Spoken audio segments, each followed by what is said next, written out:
तो उसका मनन करें, मनन करने के बाद अपने जीवन में उतारें, व्यवहार में आना चाहिए हमारे वो कथा। कथा सुनना ही कोई सार्थक नहीं है, कथा को आचरण में लाना, अपने जीवन की व्यवहार में लाना, तब वो कथा का विशेष महत्व होता है और विशेष उसका फल भी मिलता है।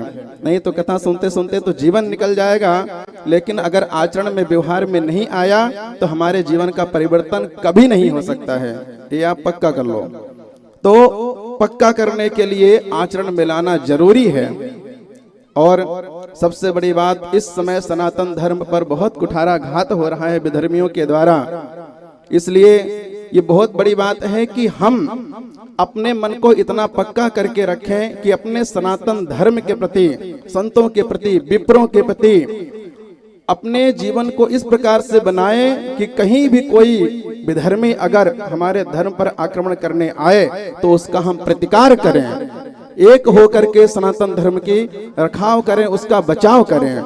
नहीं तो सनातन धर्म को खंडित करने के लिए शुरू से ही न जाने कितने विधर्मी कुकर्म करते आए हैं और आगे भी कर रहे हैं। लेकिन हमारा सनातन धर्म है कि आज तक धर्म रक्षकों के द्वारा वो रक्षित है, बना हुआ है।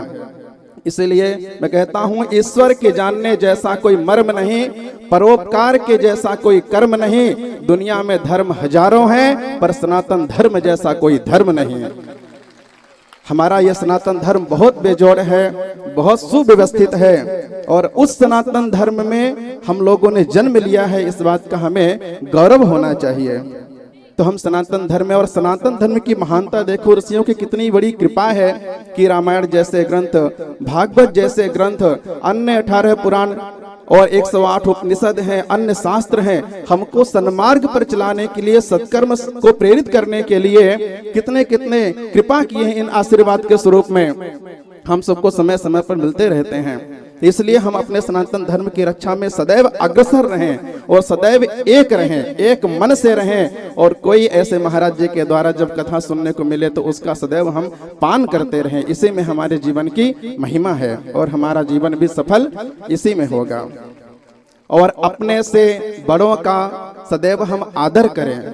अभिवादनशीलस्य नित्यं वृद्धोपि सेविनः चत्वारि तस्य वर्धन्ते आयुर्विद्या यशोबलम्। हम अपने से सदा बड़ों का सम्मान करें, आदर करें। अपने जो बुजुर्ग लोग होते हैं उनका खूब आदर सत्कार करें और उनकी आज्ञा का पालन करें, क्योंकि हम लोग अगर अपने से बड़ों की आज्ञा का पालन नहीं करते हैं तो हम जीवन को पूर्ण रूपेण नहीं जी पाते हैं, अपने जीवन को पूर्ण सार्थक नहीं कर पाते हैं।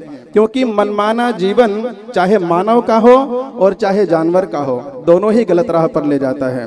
मनमाना अगर जानवर खूंटे से खुल जाए तो किसी के खेत में जाके घुस जाता है तो वहां हमेशा लात ही खाता है। ऐसे ही मानव जीवन भी अगर मनमाना आचरण करता है तो वह सदैव नरक की ओर ही अग्रसर होता है, उसका जीवन सफल कभी नहीं होता है।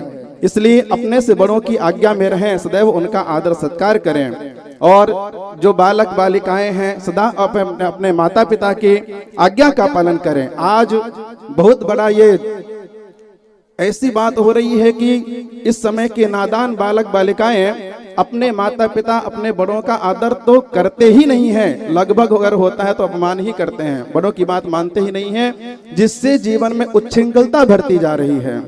ये